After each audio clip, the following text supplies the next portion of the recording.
ଘୁଗୁନି ଏଇଟା ବନେଇବା ତ ସମସ୍ତେ ଜାଣିଥିବେ, କିନ୍ତୁ ଆଜି ମୁଁ ଆପଣମାନଙ୍କ ସହ ଏ ଭିଡ଼ିଓରେ କିଛି ଏମିତି ଟିପ୍ସ ସେୟାର କରିବାକୁ ଯାଉଛି ଯେଉଁଟା ଫଲୋ କଲେ ଆପଣଙ୍କ ଘୁଗୁନି ଆଗରେ ଜଳଖିଆ ଦୋକାନ ଘୁଗୁନି ବି ଫିକା ଲାଗିବ। ଭିଡ଼ିଓକୁ ଶେଷ ଯାଏ ନିହାତି ଦେଖିବେ। ଜୟ ଜଗନ୍ନାଥ। ସୋନି ଯୋଡ଼ିଆ ରେସିପିକୁ ଆପଣ ସମସ୍ତଙ୍କୁ ବହୁତ ବହୁତ ସ୍ୱାଗତ। ଏଠି ମୁଁ 250 ଗ୍ରାମର ମଟରକୁ 6ରୁ 7 ଘଣ୍ଟା ପାଇଁ ରାତିରୁ ପାଣିରେ ଭିଜେଇକି ରଖିଥିଲି। ଏବେ ଆମେ ମଟରକୁ ପାଣିରୁ ଛାଣିକି ସିଝେଇବା ପାଇଁ ପ୍ରେସର କୁକରକୁ କାଢ଼ିଦେବା। ଆଉ ସେଥିରେ ପାଣି ଦେଇଦେବା। ପାଣିର କ୍ୱାଣ୍ଟିଟି ଏମିତି ଦେବେ ଯେମିତି ମଟରରୁ 1 ଇଞ୍ଚ କିମ୍ବା 2 ଇଞ୍ଚ ଉପରକୁ ପାଣି ରହୁଥିବ। ଏଥିରେ ଦେବା ଗୋଟେ ତେଜପତ୍ର ଯେଉଁଟା ଭଲ ଫ୍ଲେଭର ଆଣିବ, ଆଉ ଦେବା ସ୍ୱାଦ ଅନୁସାରେ ଲୁଣ। ଏବେ ପ୍ରେସର ବନ୍ଦ କରିଦେବା। ଆଉ ଗ୍ୟାସରେ ଲୋ ଟୁ ମିଡ଼ିୟମ୍ ଫ୍ଲେମ୍ରେ 2ଟା ହୁଇସିଲ୍ ଆସିବା ଯାଏଁ ଛାଡ଼ିଦେବା। ଏବେ ପ୍ରେସରକୁ ଟିକେ ଥଣ୍ଡା ହେବାକୁ ଦେବା। ଆଉ କଡ଼େଇରେ ନେଇଯିବା 2 ବଡ଼ ଚାମଚ ସୋରିଷ ତେଲ। ତେଲ ଗରମ ହେଲା ପରେ ସେଥିରେ ଦେବା 2ଟା ମିଡ଼ିୟମ୍ ସାଇଜ୍ର କଟା ହେଇଥିବା ପିଆଜ। ଘୁଗୁନିରେ ସୋରିଷ ତେଲ ହିଁ ୟୁଜ୍ କରିବେ, କାହିଁକିନା ଏଇଟା ବହୁତ ବଢ଼ିଆ ଟେଷ୍ଟ ଆଣିଥାଏ। ପିଆଜ ଭାଜି ହେଇଗଲାଣି। ଏବେ ଏଥିରେ ଦେବା ଗୋଟେ ବଡ଼ ଚାମଚ ଅଦା ରସୁଣ ଛେଚା। ଅଦା ରସୁଣକୁ କେବେ ଗ୍ରାଇଣ୍ଡିଙ୍ଗ କରିକି ଏଥିରେ ନେବେନି, ଛେଚିକି ହିଁ ନେବେ, ତାହେଲେ ଏହାର ଟେଷ୍ଟଟା ବହୁତ ବଢ଼ିଆ ଆସିବ।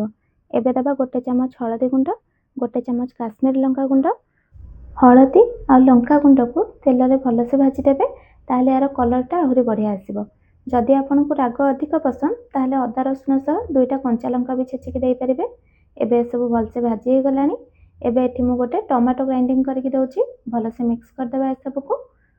ଟମାଟୋର କଞ୍ଚା ସ୍ମେଲ୍ ଯିବା ଯାଏଁ ତାକୁ ଭଲସେ କଷିବା। ଅଦା ରସୁଣ ଭଲସେ ଭାଜି ହେଲା ପରେ ହିଁ ଟମାଟୋଟା ପକାଇବେ। ଏବେ ଟମାଟୋ ପକାଇଲା ପରେ ଦେଖନ୍ତୁ ୟାର କଲର୍ଟା ଆହୁରି ଟେମ୍ପଟିଂ ଦେଖାହେଉଛି। ଏବେ ମସଲାରେ ଆମେ ଦେଇଦେବା ସ୍ୱାଦ ଅନୁସାରେ ଲୁଣ। ଲୁଣ ଦେଖିକି ପକାଇବେ, କାହିଁକିନା ଆମେ ମଟର ସିଝେଇଲା ବେଳେ ବି ଲୁଣ ଦେଇଥିଲେ। ଏବେ ଦେଖନ୍ତୁ ମସଲାକୁ 5ରୁ 6 ମିନିଟ୍ ଲୋ ଫ୍ଲେମ୍ରେ ଭଲସେ କଷିଲା ପରେ ମସଲା ବାସ୍ନା ଆସିଲାଣି। ଏବେ ଏଥିରେ ଆମେ ଦେଇଦେବା ଗୋଟେ ଚାମଚ ଧନିଆ ଗୁଣ୍ଡ, ଗୋଟେ ଚାମଚ କରି ପାଉଡ଼ର। ଆପଣ ଚାହିଁଲେ ଗରମ ମସଲା ବି ଦେଇପାରିବେ। ଏସବୁ ମସଲା ଘୁଗୁନିର ଟେଷ୍ଟକୁ ଆହୁରି ବଢ଼େଇବ, ତ ଏସବୁ ନିହାତି ପକାଇବେ। ଏବେ ଏସବୁକୁ ମସଲାକୁ ଭଲସେ ମିକ୍ସ କଲା ପରେ ତାକୁ କଡ଼େଇର ଗୋଟେ ସାଇଡ଼୍କୁ ନେଇ ଆସିବା। ଆଉ ଏଥିରେ ଦେବା 2 ବଡ଼ ଚାମଚ ବେସନ। ବେସନକୁ ଟିକେ ହାଲକା ଭାଜିଦେବା। ଆଉ ଏଇ ଟାଇମ୍ରେ ଗ୍ୟାସ୍ର ଫ୍ଲେମ୍ ଲୋ ରଖିବେ, ଯେମିତି ବେସନ ତଳୁ ଲାଗି ନ ଯିବ। ବେସନକୁ ଟିକେ ଏମିତି ଭାଜିକି ଦେଲେ ଘୁଗୁନିର ଫ୍ଲେଭର ଆଉ ଟେଷ୍ଟ ଆହୁରି ବଢ଼ିଆ ଆସିବ, ଆଉ ଟିକେ ଗାଢ଼ା ବି ରହିବ। ବେସନ ଦେଲା ପରେ ମସଲା ଟିକେ ଶୁଖିଲା ଲାଗୁଛି, ଟିକେ ପାଣି ଦେଇକି ମିକ୍ସ କରିଦେବା। ମସଲା କଷି ହେଲା ପରେ ତାର ବାସ୍ନାରୁ ହିଁ ଜଣାପଡ଼ିଯିବ ଯେ ଟେଷ୍ଟଟା କେତେ ବଢ଼ିଆ ଆସିବ। ମସଲା ଏପଟେ ପୁରା ରେଡ଼ି ହେଇଗଲାଣି। ଆମେ ସେପଟେ ପ୍ରେସରରେ ମଟର ଚେକ୍ କରିଦେବା ଭଲସେ ସିଝିଛି କି ନାହିଁ।